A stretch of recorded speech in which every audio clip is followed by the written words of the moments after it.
Hello, fellow homebrewers. JP here, and I want to introduce to you the brand new Brewbuilt X1 Conical Series available at More Beer. More Beer sells the highest standard in homebrewing equipment, and the Brewbuilt Conicals are just that. They're made from mirror-polished 304 stainless steel, and they come with loads of features that you and I have been looking for. They have a full 2-inch bottom dump valve, which will eliminate your clogging issues, while the sturdy base includes 4 reinforced legs, just like those big Pro tanks do. More Beer also carries the Brewbuilt line of options and add-ons like casters, pressure kits, and even external glycol chillers. So you can find out more about the new Brewbuilt X1 Conical Unitanks by going over to morebeer.com for detailed videos on the entire line of Brewbuilt Conicals. You can trust Brewbuilt with your next fermentation, and you can trust More Beer to find the right conical for you. Brewbuilt at morebeer.com.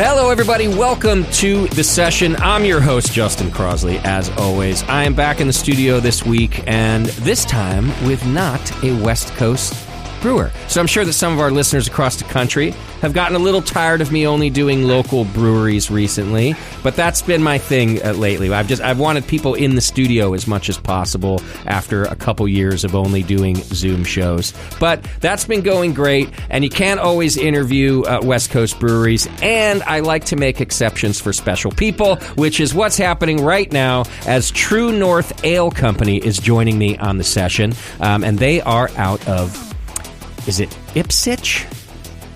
Ipswich. You do pronounce the W. Yes. Ipswich, Massachusetts. Also kind of lovingly known as North Boston. Is that right? Sure. Yeah, North Shore. North Shore. That's what it is. North of Boston, yeah. Okay. Good. Well, because neither of my guests today, by the way, have like a heavy Boston accent either, so I didn't know about this whole Boston thing. But we have Seth Barnum, who's the head brewer at True North Ale Company, and my old friend Tim Griggs, who's the director of the Taproom and events. Welcome to the show, guys. Thanks for having us. Thanks for having us. Tim, I haven't seen you since you left Colorado, my friend. 4 years, man. I was just doing the math. It's been 4 years.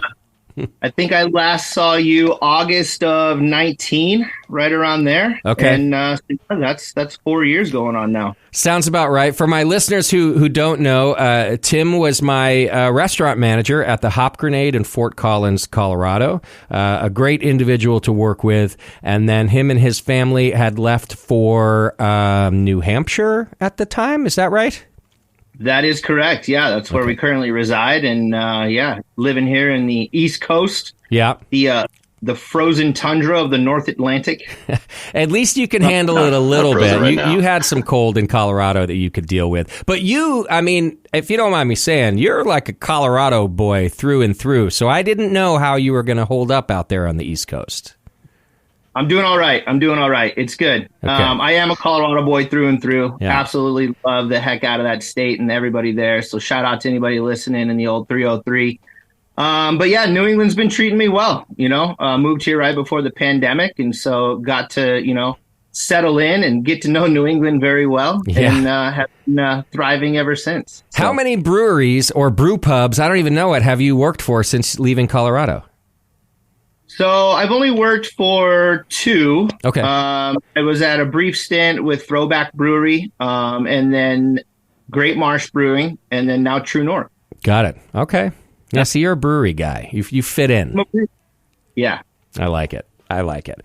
All right. Before we get to know Seth and the rest of the True North Ale Company story, quick thanks to our sponsors. I got a shout out to More Beer, who's been sponsoring us since day one. Go to morebeer.com. Check them out. Check out their YouTube page, too. I just found out they did a whole YouTube video on my beer festival, which is coming up in March 2024. But go to morebeer.com or search them on YouTube. They're great people. They do great things for the beer world, and I think you'll like what you find over there if you don't know about them yet. So go check that out and thank them for sponsoring the Brewing Network, as they always do. Support all our sponsors, of course, that you'll find over on thebrewingnetwork.com. And if you got any feedback to send us, just send it to feedback@thebrewingnetwork.com, and we'll try to get your questions answered. For our guest today, you can go to truenorthales.com and learn all about them. They've got a great informative website, so if you want to know more and dig into what they're doing over there, you can check it all out at truenorthales.com. All right. And so you're commuting down there from New Hampshire, but you said, Tim, that's only like 45 minutes, right? Yeah, luckily I reside in Hampton Beach, New Hampshire, which is pretty much right on the border of Massachusetts and New Hampshire. So hop on the old 95 and head south, and then end up to, it's about a 45-minute drive from my house to the front door of the brewery. So it's not too bad. No, that's not bad. If you drive 45 minutes in Colorado, you're still like, you've gone 4 blocks. Yeah, exactly. There's open pastures and cows on the east and, giant mountains to the west. So yes, yeah. It takes a while. Nice. And how long have you been now with True North, Tim? So I've been with True North for 9 months now. Okay. So I recently transitioned on with them and came to find out what a great, great group of people these guys are, and the knowledge and the brewing. And it's just, I was kind of looking for that after leaving Colorado. And I think I finally found it with these guys. So it's good. Nice. The education, the product, the environment, it's a really good spot right now. So it's nice. Well, it must be something, because it's the first brewery you've been with that you've reached out to me about, saying, hey, these guys are making good beer. What do you think? And I said, heck yeah, man. If Tim says the beer's good, I'm in. Let's check it out. So awesome. Yeah. Well, thanks. Appreciate that. Well, Seth, I have I think it's one of your flagship beers in my glass right now, which is the Holy Schnitt Munich Helles. And this is already a fantastic Helles. I'll show it to the camera so folks can see, but brilliantly clear, had a gorgeous head that I already drank out of it, so that's gone now. But just a really excellent version of the style, man. Thank you. Thanks. Good to hear. Yeah, currently Schnitt's one of our core 4. Okay. And it sits right alongside one of our other lagers, Cerveza. And that's paired together currently with Straight Up, our new American IPA, and our flagship Northern Haze, our Hazy Juicy IPA. What do you sell most of? Far and away, it's Northern Haze. Is currently. It really? I guess, yeah, Northeast. Yeah. You are the Northeast, aren't you? That's what it's going to be. See, I still would have bet on like a lager, though, on the Helles. I would have, because also I feel like, my family from the East Coast and people I know, they're also big lager heads back there, too. So is Helles second? Helles currently, Tim, correct me if I'm wrong, but I think Helles is currently 4th. Okay. We've had that brand around for maybe 2 years or so now, but Cerveza is a solid second for us. That Mexican lager has been in our core lineup from day one in 2017. You won some medals with that too, haven't you? Yeah, we did. So Cerveza was our first GABF medal back in 2020. Oh, nice. Yeah. That was silver in cream ale. Okay. And then medaled again in 2021 gold in cream ale. So that beer has done exceptionally well at competition. Heck yeah. Really great things for us. Nice. Well, what can you tell me about this Munich Helles that's in my glass? To me, it's very traditional. Is that what you were going for? Yeah, very traditional, down the middle of the road in terms of the style. Its malt bill consists of 2 Pilsner malts, a little bit of Carafoam, and then some Hersbrucker and Tet in the boil. Why 2 different Pilsner malts? Yeast. Oh, Augustiner yeast too, of course. Why 2 different Pilsner malts? So one of those Pils malts for me is beautiful.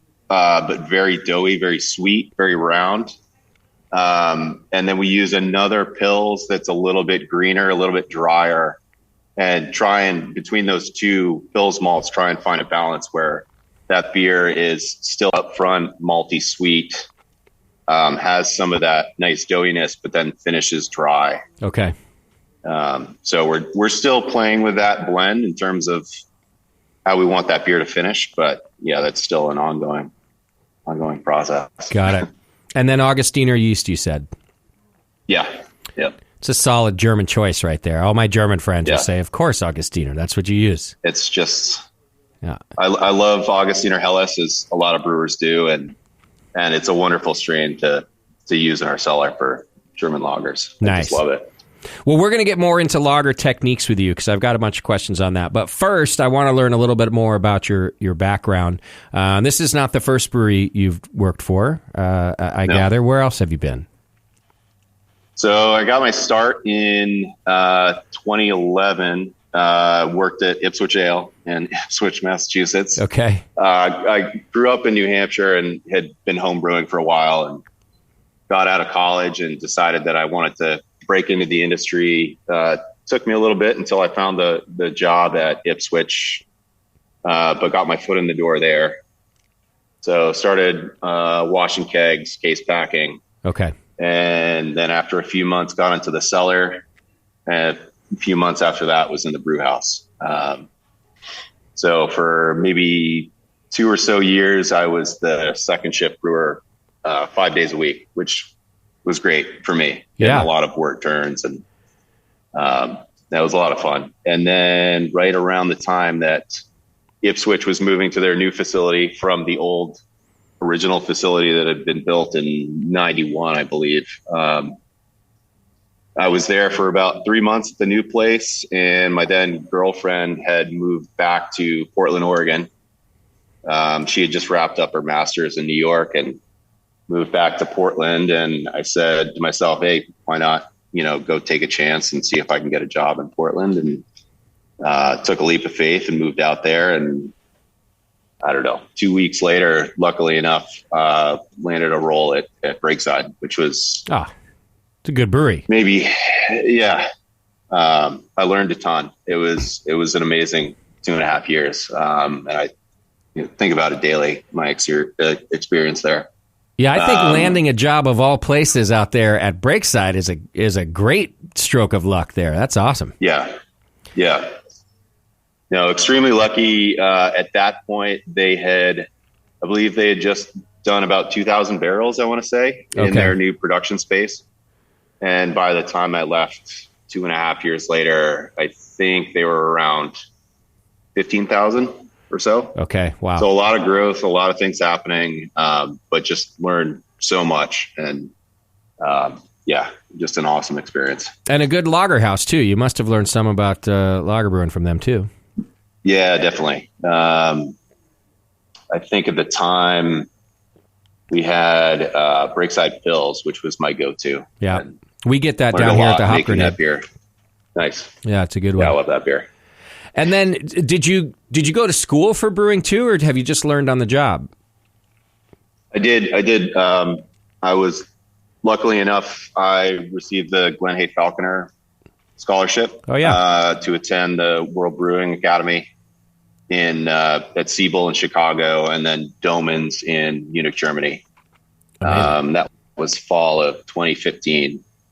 Okay. And again, would not have happened if I hadn't had worked at Breakside. So nice. Yeah, that scholarship program, which has been around for a while, is such an awesome thing, and I've met a few brewers who have been awarded that. How long is that program that you end up going to in each place? That was about, if I remember correctly, 3 weeks in Chicago, and then we were in Munich for 2 weeks. Okay. And then it was a week and a half of touring around Europe, visiting breweries, which was just insane. That was incredible. Heck yeah, that's great. Yeah. So you do that, and then what? Do you go back to Oregon? Yeah, I went back to Oregon, back to Breakside, into a new role And that place, again, so many things were changing. It was just becoming a different monster. Was thinking about, am I a great fit here? I definitely could have stayed there and kept learning a lot. I know I would have. Mm-hmm. But then that was right around the time where Jake, who is the son of the father-son team here at True North, had come out. I think he was attending a wedding at the time and said, "Oh, hey, by the way, I'm starting a brewery." And in my mind, I was thinking, "Oh, they're going to start a nano. They're going to do something relatively small." And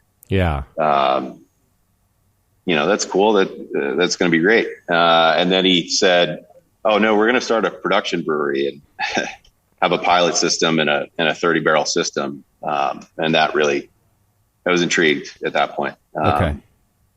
So after talking with them for a little bit, made the call that I moved back to the East Coast and start with them on the ground floor. So nice. I've been there ever since. So it almost sounded like you weren't sure about staying at Breakside because they were turning into such a production facility, but then you were intrigued by True North.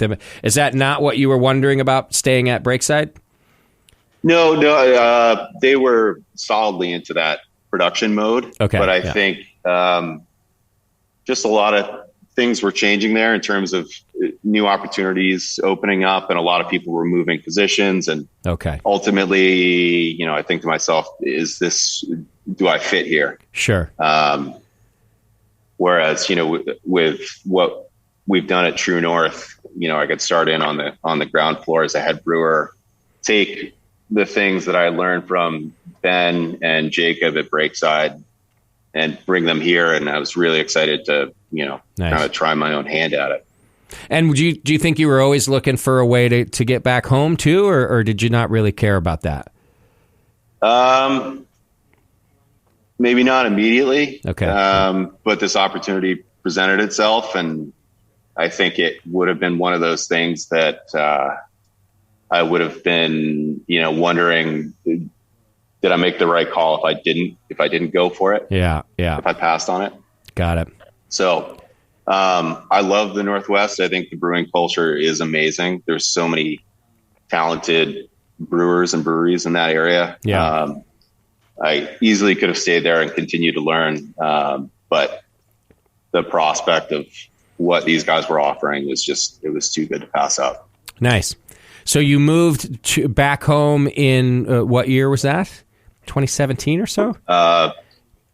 That would have been, tail end of 2016. And then I started here the first of 2017. Okay, got it. But it wasn't a functioning brewery. You were helping them to build it.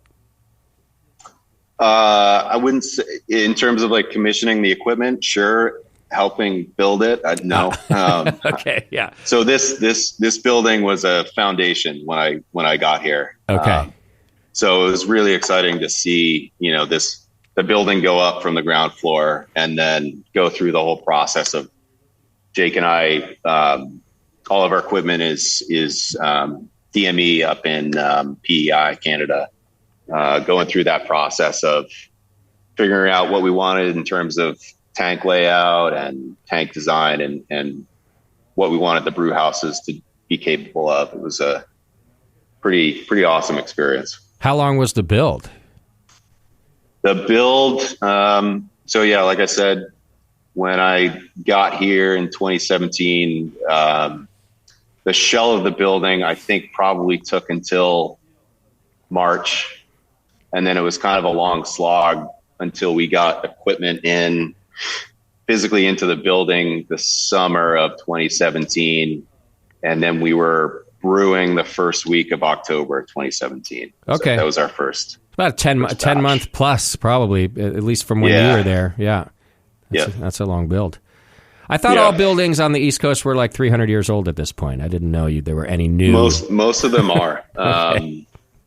So Ipswich Ale moved into an old, Tim, I don't know if you know about this, but Ipswich Ale's new location used to be an old clamming operation, as far as I know.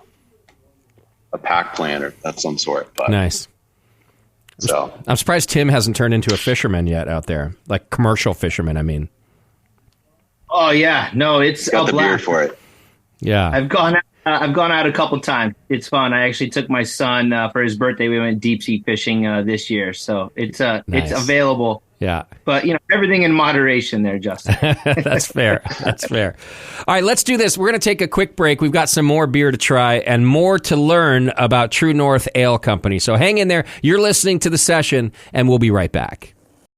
The leader in affordable, high-quality kegerators is here. Introducing Komos, the kegerator designed with serious beer drinkers in mind. It features an all-stainless steel draft tower, a major upgrade over traditional chrome-plated brass towers, and Komos keeps your new tower cold with their air-cooled tower fan, wrapping your beer lines in frigid coolness. Your beer is poured from innovative forward-sealing faucets that don't leak, so they stay cleaner for longer. Dual gas inlets on the rear of the fridge allow you to run both CO2 and nitrogen gas. Serve your beer with CO2, serve your kegged wine, or even cocktails with nitrogen. The digital temperature display has the largest range available, allowing you to use the Komos Kegerator for fermentation if you need to. And now Komos Kegerators ship with Duo-Tight draft fittings for that click-to-connect assembly we've all dreamed of. Buy direct from KomosDraft.com and receive free shipping on your order. That's KOMOS Draft.com. Welcome back to The Session. Thank you so much for hanging out with us. We are still speaking with True North Ale Company, and they're out of Ipswich, Mass. And I'm drinking more beer from them that they were kind enough to send us samples of, so we're going to be getting into that. A little more about the brewery, though. You mentioned when I was talking to you in the last segment that you've got, when they were building it and talking to you about it, they talked about having a pilot system and then a big old production system, 30 barrels, I think you said. So talk to me about the pilot system and how that works into your brewing. So our pilot, I don't know if you can see, is right over my left shoulder. Oh, that's what's behind you. Okay. Make that out. Yep. Little 2-vessel, 5-barrel pilot system. Okay. And that feeds 4 10-barrel FBs. Okay. And then from there, those FBs feed into a 10-barrel bright.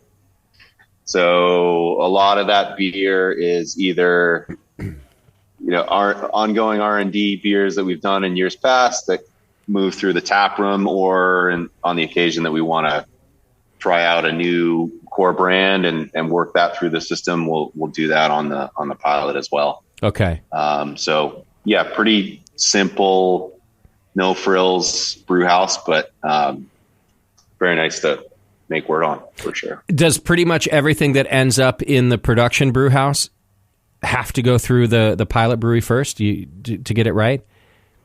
For some of the initial core brands, they just started out on the 30-barrel system. Okay. The way that we started out, there were a few that ownership had picked, and we were just going to get right into that as a 30-barrel brew house size. Got it. But things like Straight Up, Holy Schnitt, some of those core brands that we've tried out after that initial round of core brands that we started with have gone through the pilot system, and we've trialed, different approaches and different hop blends in the case of Straight Up, and run those through panels basically in our tap room. Got it. Which is my next question, kind of for Tim, to see how this fits into the tap room. How many taps are you guys pouring, Tim? We have 19 taps that are open and running at all time. And then whenever we run into an influx, we go to some canned pours. So, okay. Currently we're pouring about 23, but 19 on draft with a couple of canned pours here and there. And is it all True North, or do you do guest beers too? No, it's all True North. Everything we pour, we make in-house. Okay. So then that tells me that the pilot system is pretty active then, not just doing R&D for other stuff, but you got to keep the tap room full with that pilot system, I assume. Yeah, we have a whole series called our Explorer series. And the Explorer series is kind of like, what we get to explore with and put into cans. And, sometimes I'll make it on the 30-barrel system instead of the pilot system, just because we know the recipe is so good and so delicious that we're going to say, hey, we're going to, make a big batch of this and sell through it in cans and draft from the tap room. So okay, got it. And Seth, is that you manning the pilot system, or are you still just kind of running things from out here? The latter. Yeah. Okay. So the vast majority of brewhouse turns, Alyssa Shook, our senior brewer, is responsible for. Okay. Formerly of Sun River and 50/50 Brewing and nice. Truckee Brewing. So, but grew up in Amesbury. So she also, moved back home herself. Sounds like a ski bum turned brewer to me. Just by the locations you chose. She could answer that question. Okay. But Yeah. Just going by the locations. That's all. Yeah. Okay. Might be onto something. I don't want to say too much, but understood. Yeah, she's responsible for the vast majority of brewhouse turns, and also contributes a lot to the R&D system in terms of what we're doing in terms of styles or process. Okay, yeah, she's been awesome. And so, Tim, what's the feedback that you get that you've learned about being in the Northeast and being in this tap room and maybe differences from like Colorado drinkers, from West Coast drinkers? Have you noticed any trends or, that you see in the tap room there that are any different from other places you've been? I mean, they don't call it New England IPA for nothing. Yeah. So it's haze bombs out here, haze and haze and haze. So how many of your taps are like dedicated to hazy beer, just out of curiosity? So currently, out of the 19 we're pouring, I have 9 IPAs on, and 6 of those are hazy IPAs. Wow. And then 3 West Coast or clear IPAs. Okay. Wow, you're not kidding. They're really into it. Sorry, Tim. Yeah, really into it. Yeah. So we have at Haze's peak here on the West, we still only had 2 to 3 hazy beers on tap at a time. Now we're down to 1, but I don't think we're reflective of like California. I think there's plenty of other breweries and bars in California that are having 6 hazies on too. Just our customers just are kind of a little more West Coast, but yeah, the trend has not gone away. That's not what I mean to say. We just kind of notice people are like, oh, we're fine. As long as you always have 1 or 2 hazy choices for us, we're fine. That's what we see here. It sounds like that would not be nearly enough for you guys. It's the opposite. So as long as we have 1 or 2 West Coast IPAs, they're fine. Got it. Like give me that West Coast, give me that piney, super bitter, delicious hops. Okay. But great. I mean, they're both great. I mean, you've done, hazy versus clear battles. Yeah. For how many years, so. Well, exactly. And that's part of why I'm asking what you're seeing there too. This year, for the first time, we just talked about it this week. That's always one of our SF Beer Week events, hazy versus clear. We've done it for at least 6 years. I want to say maybe even 7. This year, we're just switching it to East Coast versus West Coast. And we're going to invite 3 breweries from the East Coast and then, pick 3 here. But we're not going to give any guidelines. We're going to let the East Coast brewers send us whatever they want to send us. If that happens to be a hazy beer, that's fine. And if not, that's fine too. We're finally mixing it up because we feel like we've had that debate here at the Hop Grenade enough already. That now we're like, well, why don't we just see what East Coast versus West Coast brewers do with no rules given to them? So we're trying that this year. We'll see. Nice. Sounds like a good plan. I'm hoping for some mean lagers, to be honest with you. That's kind of what I'm hoping we get sent, but we'll see. We'll see. Yeah, we do a little dry hop lager too. So, it's sneaking in there, some hoppy lagers. And so still hop heads, right? So just because they're haze bros doesn't mean they're not hop heads. You still got to, people love their hops out there. Absolutely. Yeah. Okay. All right, well, let's talk about the beer in my glass before we learn more about the brewery. And I've got your, I guess it's like is it Belgian-inspired or Belgian-style blonde ale in my glass? Belgian-style blonde, yeah. Okay, got it. Vinciane, yeah. Vinciane, there we go. Yeah, right. Okay. It already on the can has got the logo right there that you've won a World Beer Cup award. It's right there and for all the world to see. So I like that. Tell me about the beer. So Vinciane, Belgian-style blonde ale.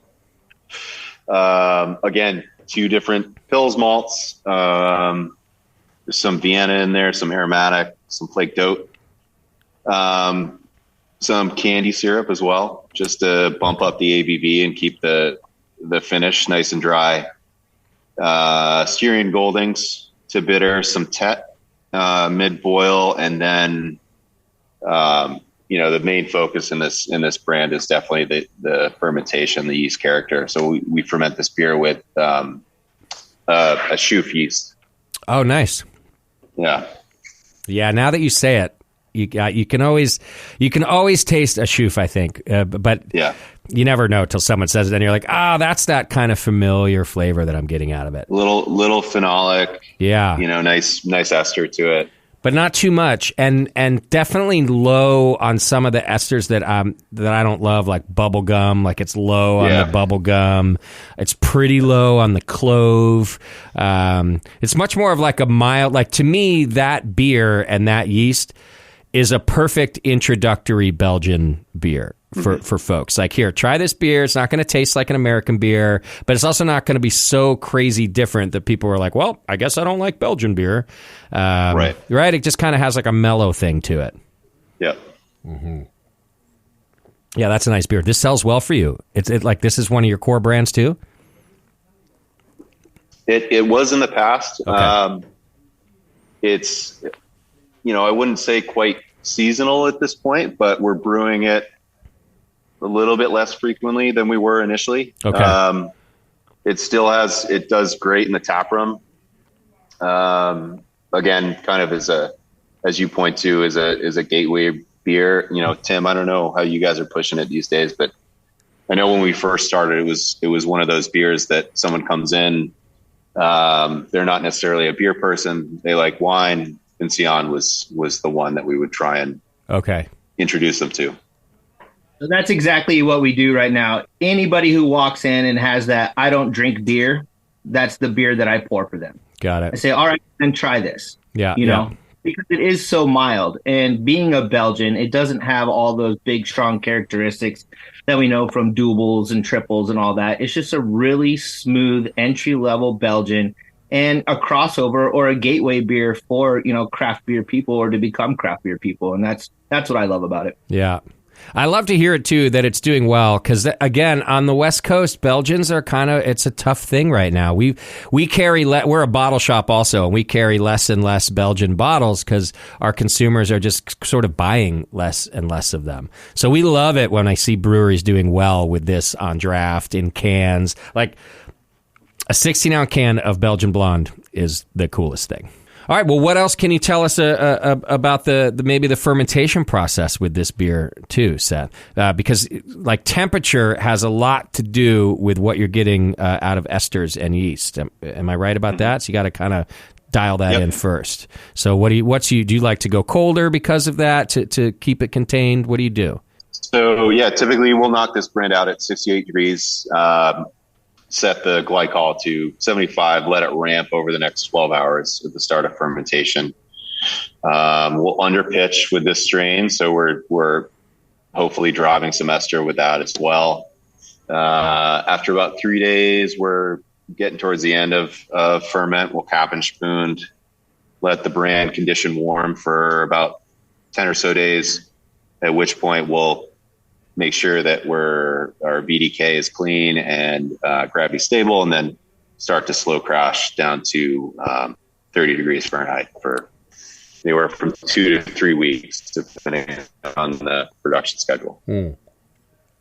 Well, I don't know if you're still like R&Ding this beer, but I don't think there's a thing I would change. Certainly not about that fermentation profile. I think the fermentation profile is like absolutely perfect. One of the best Belgian blondes I've tasted. Yeah. It's good to hear. Thank you. If I would do anything, not that you're asking for my opinion, a little more carbonation is about it. But that might have been that might have been a canning thing too, right? Like you might have had it nailed exactly where you want it, but sometimes it's just at the canning line, right? Sometimes I do wonder how much we're losing in that canning process. We're typically, for this brand, we're anywhere from 2.85 to 2.9 in the bright, and then we're losing carb at the canning process. Then and it's hard to compensate. It's funny for that. You mentioned that. It's hard to compensate for it, especially with our canning line. But it's funny you bring that up because that is a common note we'll get from judges. Carbonation is low for the style, if anything. Well, and either. In my experience judging too, when a beer is so good and you have to start finding other things of why it's not a perfect beer, you start to mention things like that, right? But what's funny about it too is that even with the slightly low carbonation, the mouthfeel is still really nice, right? So it's not like it's messing up a whole bunch of other things in the beer. The beer is just so delightful. It's just one of those things where, if I was a judge, I'd be like, well, I got to tell you something constructive here. It's just that, right. If we're paying good money to enter competition, we want some sort of feedback. But yeah.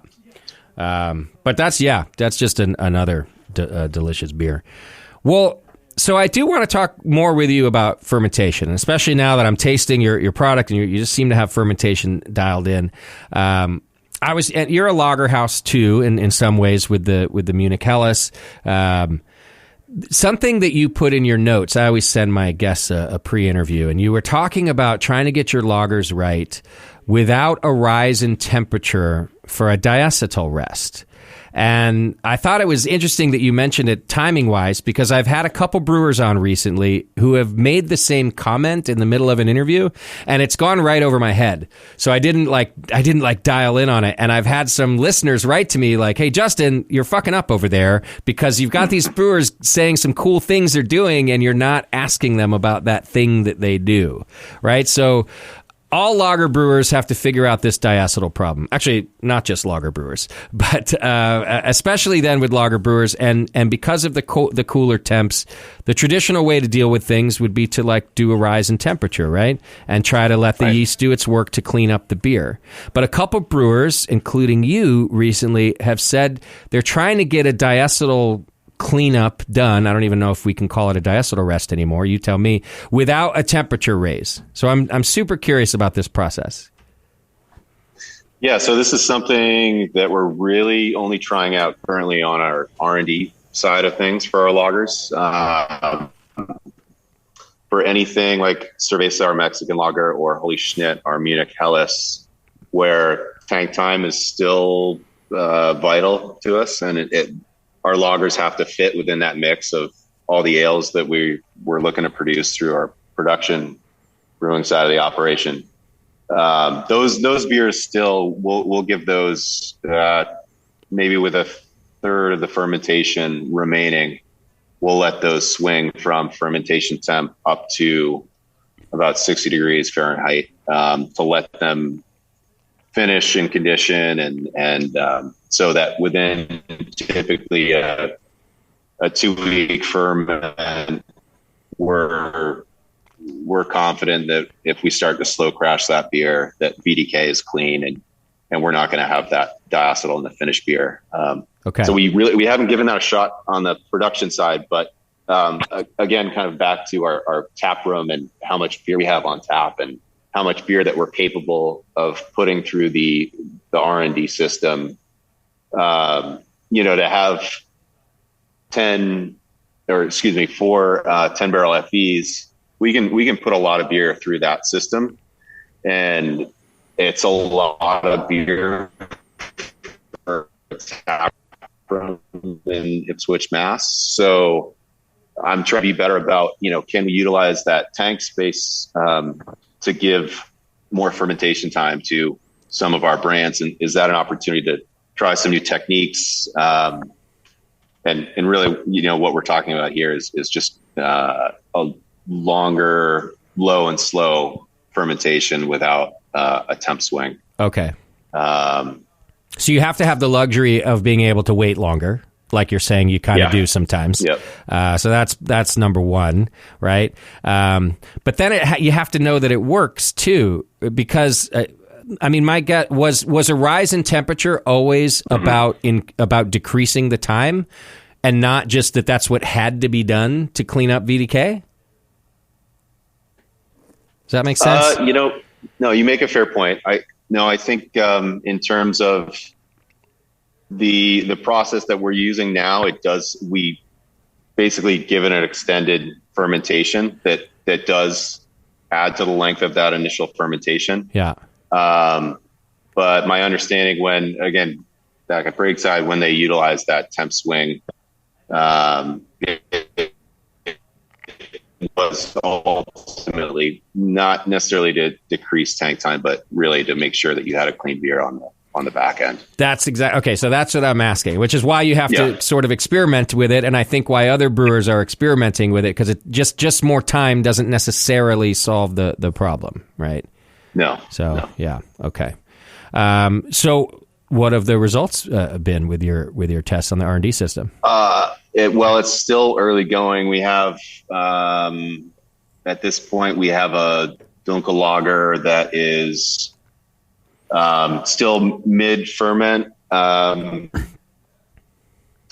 We've stepped down from fermentation temp slowly down to about 40 degrees Fahrenheit. So it's still conditioning, finishing that fermentation, and we'll check in on it, I think tomorrow, check for stability, and then continue that crash down to 30 degrees Fahrenheit. Okay. We do have a Bohemian Pilsner that just came on tap.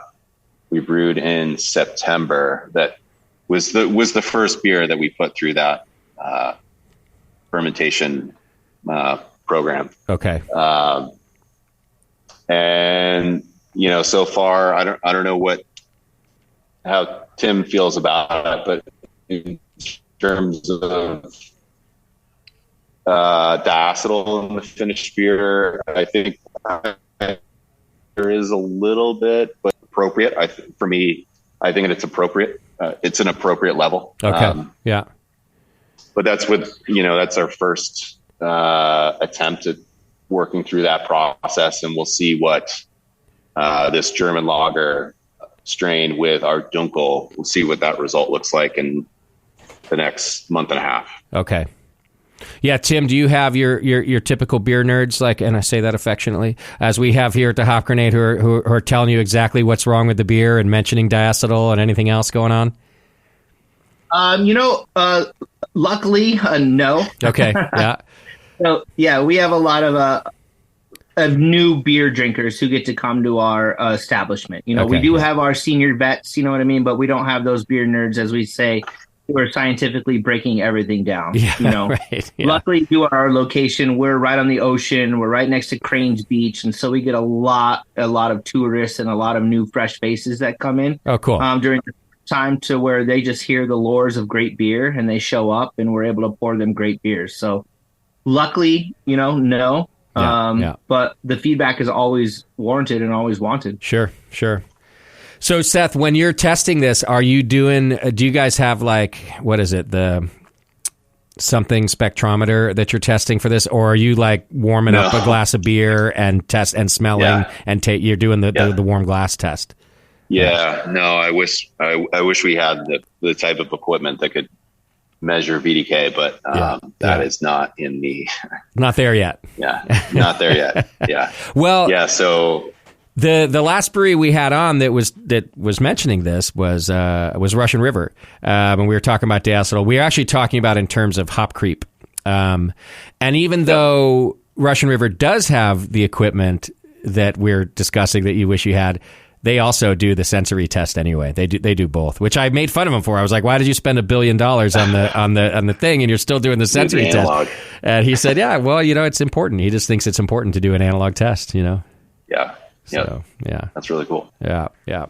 Well, I haven't tasted any diacetyl in these, even in trace appropriate amounts. But they're probably not. Maybe they're not part of your experiments just yet. But and so let me ask this. What's the point? Do we think that a temperature rise hurts other things and other flavors? Is that why you might try to eliminate this traditional part of the process? Yeah, I mean, I think it's something else to try.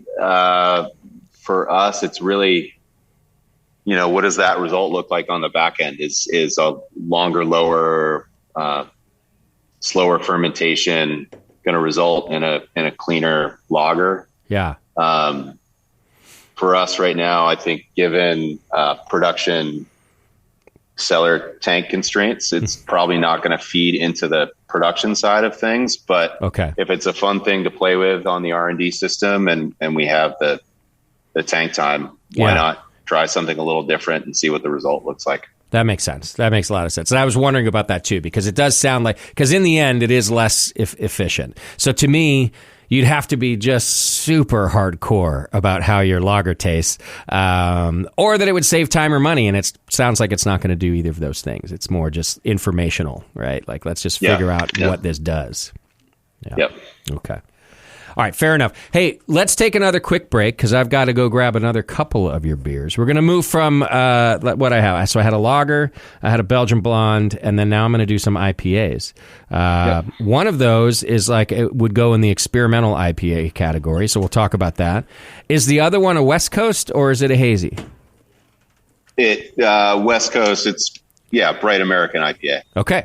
All right, we're going to do that when we come back. You're listening to The Session and True North Ale Company. Hang in there.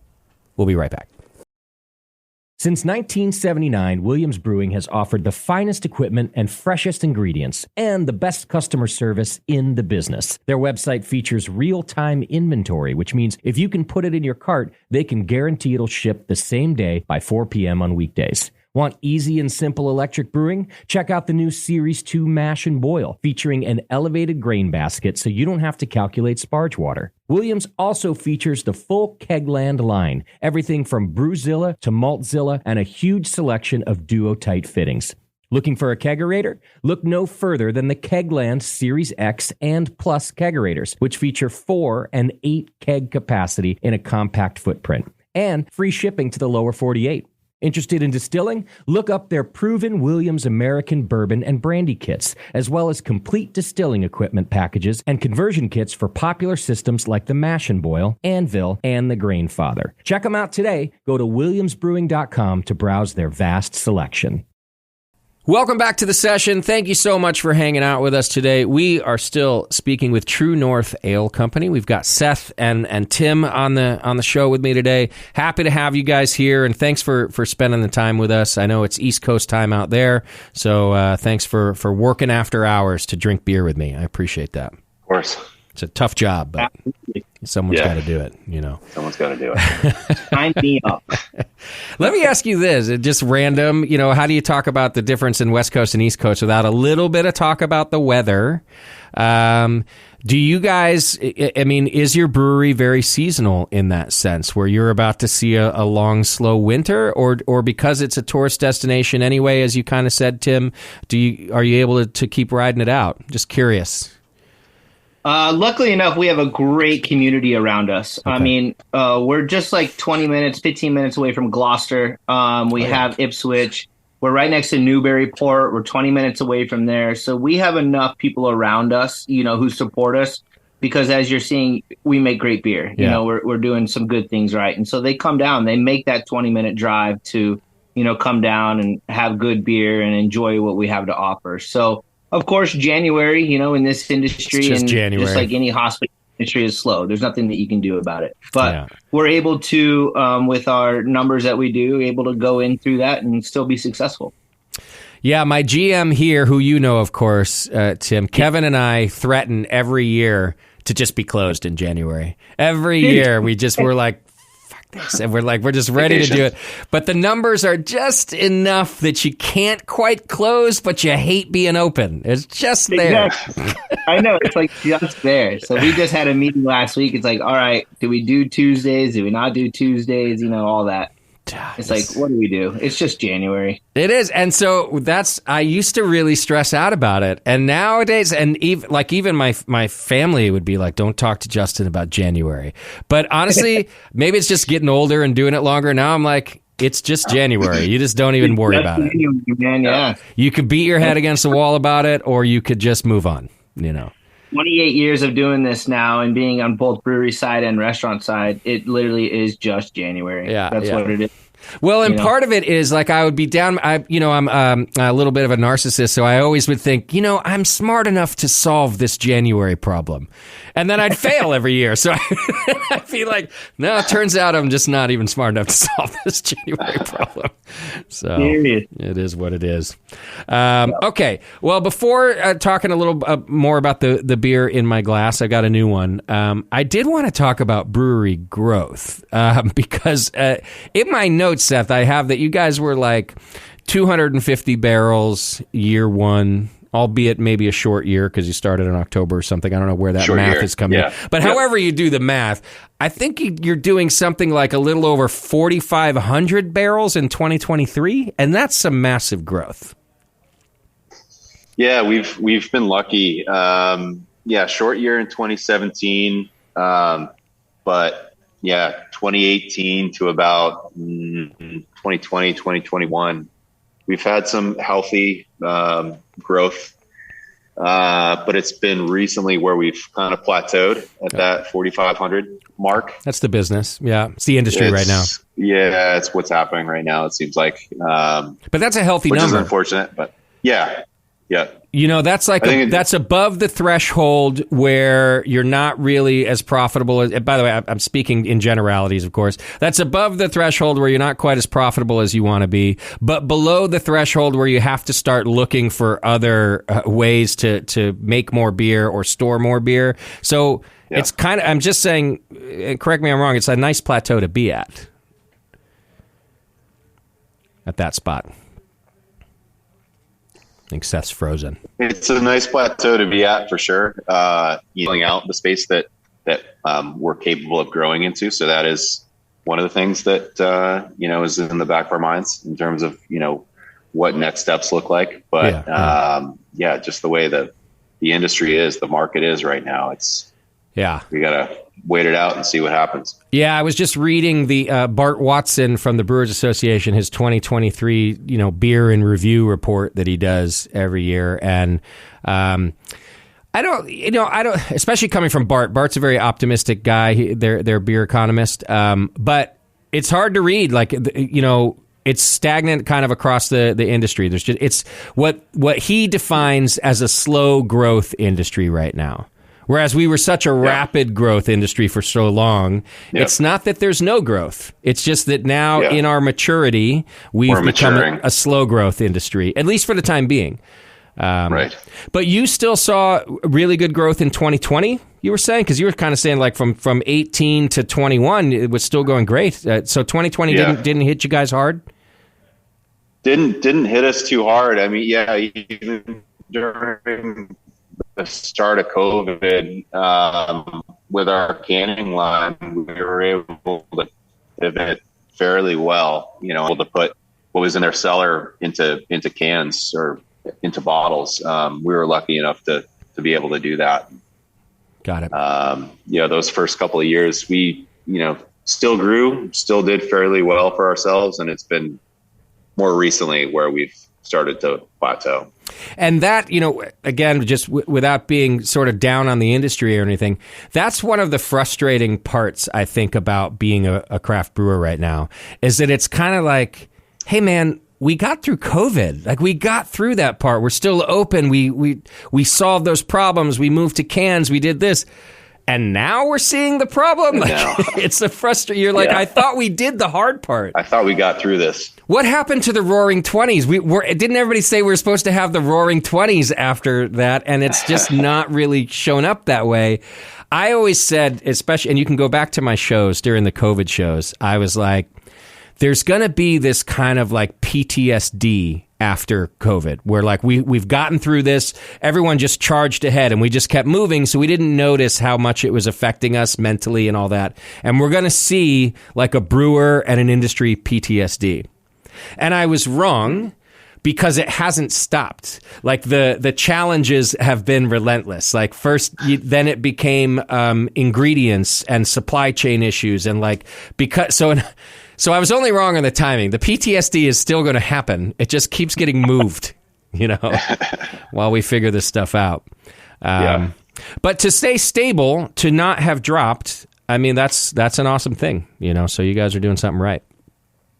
Yeah, I have heard that, from outside opinions that, to be flat is the new positive. Right. It's not totally. It's not a super positive statement. But, it's not. But we have to adjust our expectations to these things. Yeah. You know? Yeah. Yeah.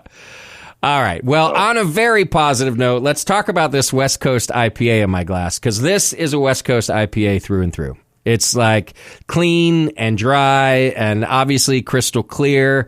On the light SRM side, which I really like, this is a solid West Coast IPA, which is called Straight Up. Straight Up. Straight Up. There we go. Yeah. Tim, did you have him send me this instead of Hazy's, knowing that I would be more favorable to it?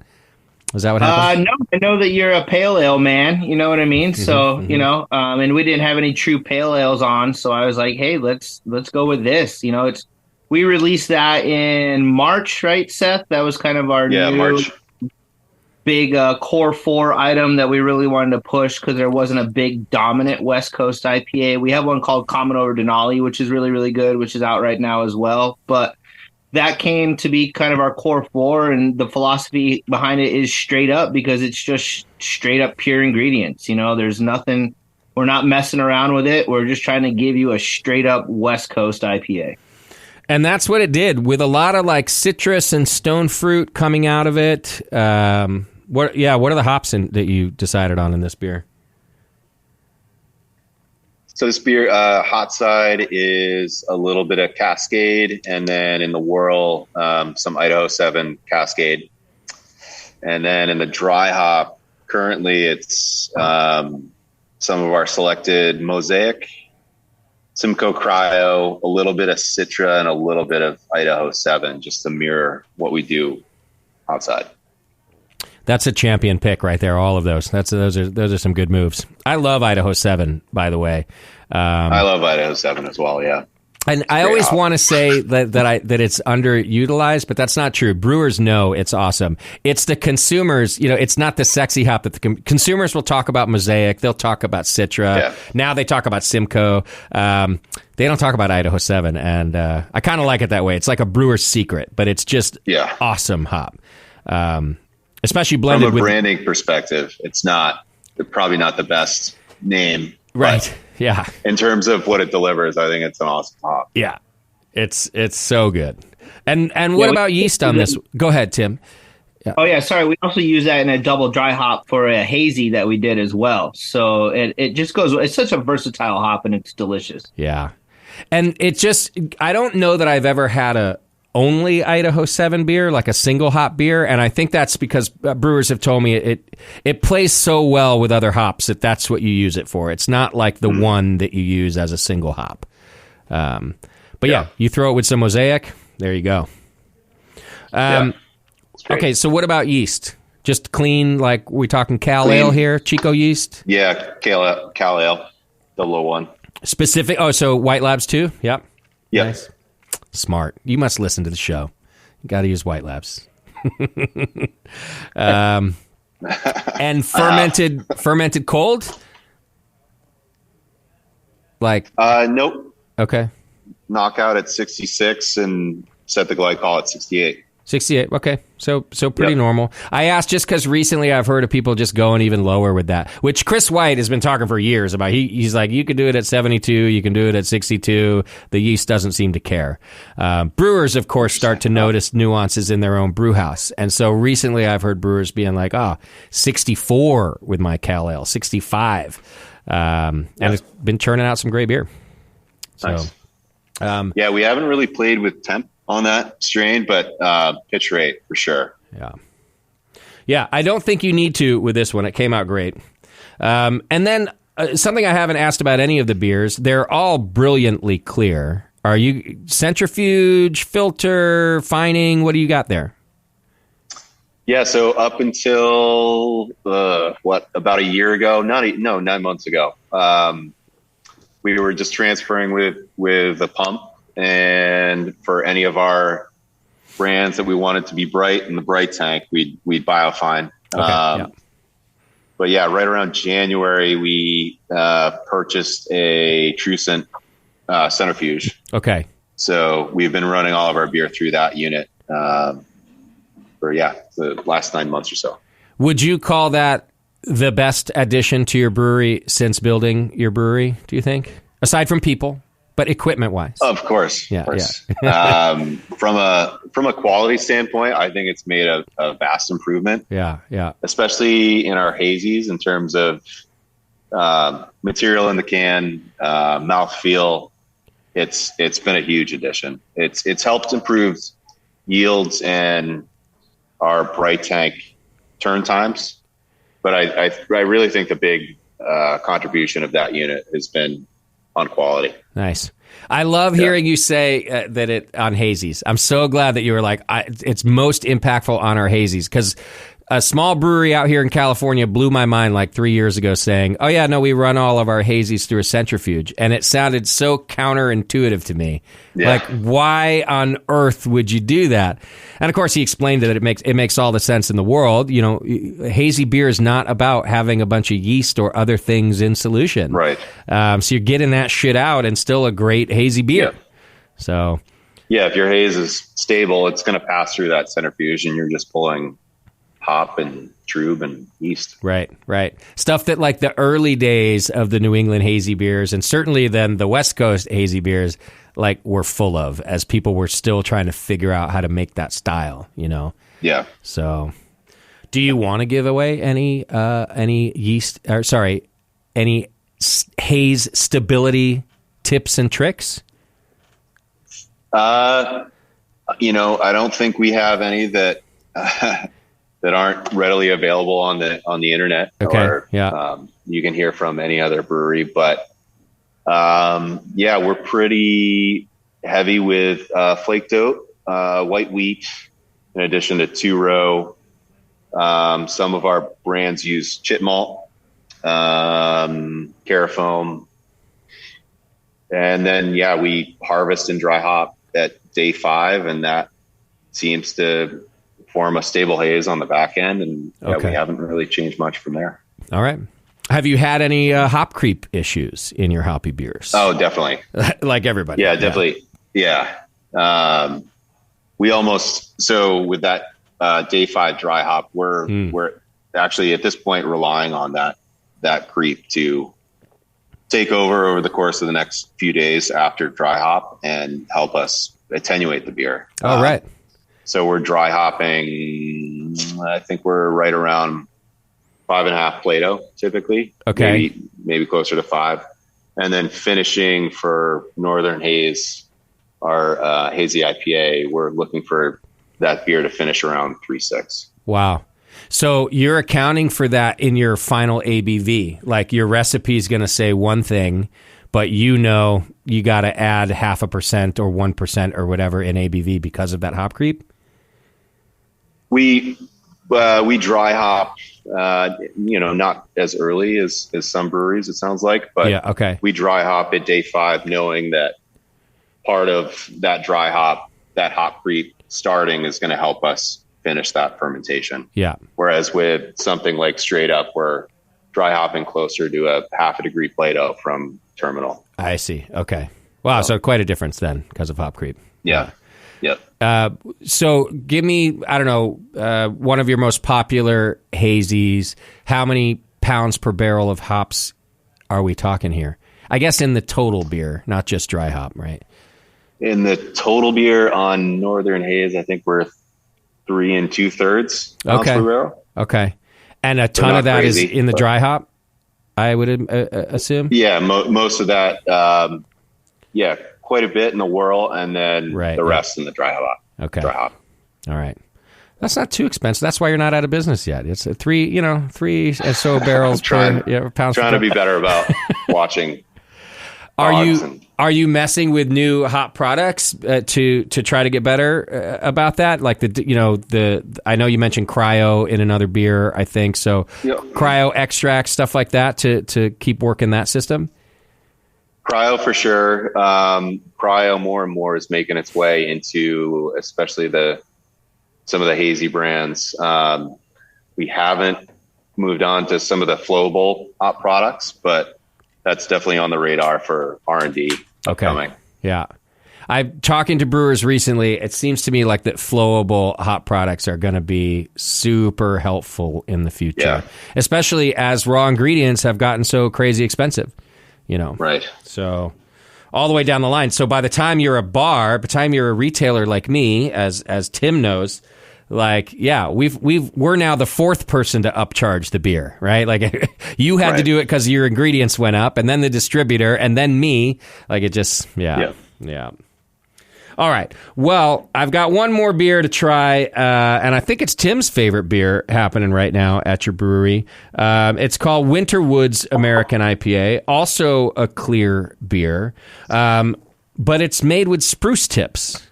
So one adjunct, I guess, to this one, right? Yeah, base beer is just American IPA again. Pretty simple grist. It's some raw pills, some Vienna, some wheat malt, some carafoam, a little bit of Columbus to bitter, some Mosaic cryo late in the boil, and then the whirl is Mosaic, Simcoe, and spruce tips also are included in the hot whirlpool. So we're sourcing spruce tips from Spruce on Tap in Colorado. Okay, interesting. Yeah. and that they just extract it for you? Is that what it is? No. So if I understand correctly, they're harvesting in the spring, and then vacuum sealing and freezing. I see. Okay.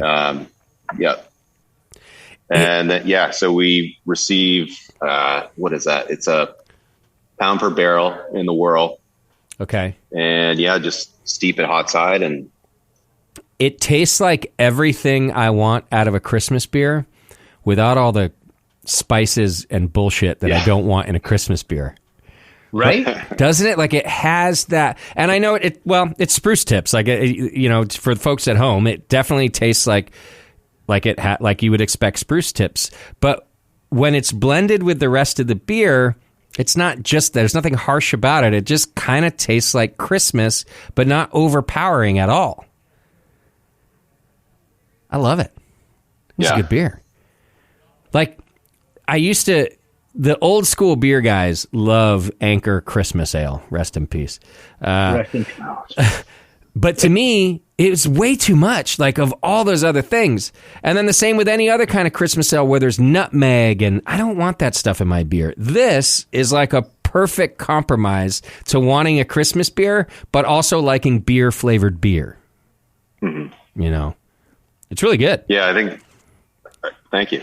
I think the hop blend and that really nice light citrus quality coming from the spruce tips merge really well. The tips are not so resiny that it's just pine mouth coating. It's nice and light and still citrusy, and how they interplay with the dry hop, I think, works really nice in this brand.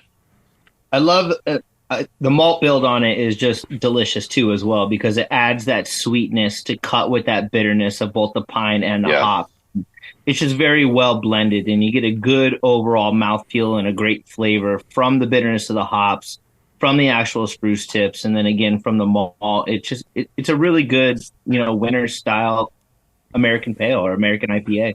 And then it dries out enough at the end, again, so that all of that stuff sort of disappears for you and you're ready for another sip. As opposed to beers that are a little too sweet with other spices and things in them. Like those things kind of linger for me too long. But this, dries right out. In fact, what did this finish at? Because it's a very dry IPA. Target. This finished at 2.5 Plato. Okay. So not super dry. Not as dry. It tastes the mouthfeel and the taste is drier than that. I feel like it's tasting drier than it is. So that's interesting. I think it's delicious. Tim, didn't you say before the show that it's a beer that you guys have used to blend in the tap room too, right? Yeah. I've been playing around with blends and just having fun with our regulars that come in, and we get those like, hey, just pour me a beer type of guy, and so I play around, and this is a good one, especially this time of year, to blend with and play with. I've currently been blending it with a triple IPA that we have. Nice. So you get an American IPA with spruce tips, and then a triple IPA, and it's like you're drunk in the woods or a winter camping trip. And that's what it reminds me of. Is like just being in the woods in the winter and just having a nice cozy beer to snuggle up with. Yeah, you guys might have to explore that brand. Drunk in the Woods is pretty good. Yeah, it is. I don't know if the TTV will let it leave the building named that, but it's a great name in the building. I like that. I like it.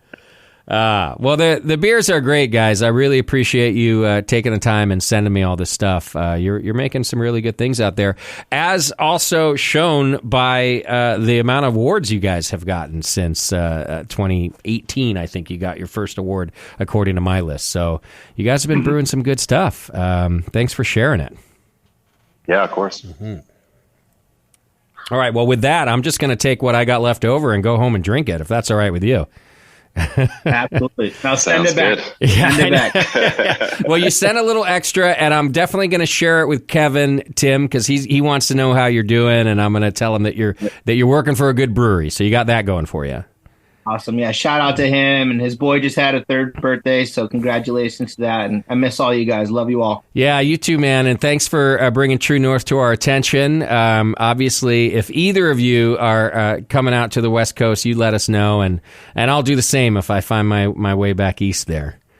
So sounds great, man. Hey, great beers. Good. Let's share it. Yes, absolutely. All right, folks. Well, that is True North Ale Company. That's Seth Barnum and Tim Griggs. You can go to truenorthales.com if you want to learn more, find out where you get it. You guys sell beer outside, obviously your production facility. So can you find out where to find your beer on the website? Is there where is True North? Let's see. New Hampshire, Massachusetts, and a little bit in Rhode Island currently right now, and looking to build more. So those are the 3 states that we're distributing to right now. And then, of course, come to the tap room in Ipswich, Mass., and that's where you can find us. And you guys have an event space at the tap room too, Tim? Yeah, we have an awesome event space holding corporate structured events, huge events, reunions, all kinds of high school gatherings, everything. So we can hold up live bands. We do live music. We do all kinds of fun stuff. There's definitely something always going on here at the tap room, and it's just a fun place to be. Excellent. Go to truenorthales.com. You can check it all out there, find out more. You can learn about their event space. You can probably reach Tim through the website if you want to book the event space. There's a shop on there. It's a really great website, so go check it out. truenorthales.com. And all right, guys, well, thank you again for spending the time with me, even with the time difference. I super appreciate it. And I hope to try more of your beer soon. Maybe if you go to the Great American Beer Festival, I gotta scope you out and see if I can get some of the other brands you guys are selling. So that'd be nice. Yeah. All right, guys. Thank you. True North Ales, ladies and gentlemen. We'll be back with more next week. In fact, my next show, and this is going to sound completely boring, but brewery owners are going to love it. And I never ever thought I would do this in the history of the Brewing Network. I never thought I'd be doing a show on taxes in your brewery. But I have this amazing CPA out here who's been helping me here at the Hop Grenade, and he works with a ton of breweries, and he sent me this idea for a show on brewery taxes, and I was like, you know what, man? I think our listeners, our pro listeners, obviously, are going to love that topic. So coming up next here on the Brewing Network, brewery taxes. I won't put you to sleep, I promise. I'll ask all the dumb questions for you, and you're going to get some free tax advice that would normally cost you a lot of money right here at the end of the year when you need it. So that's our next show here on the Brewing Network. Everybody, take care of yourselves and your beer. We'll talk to you next time.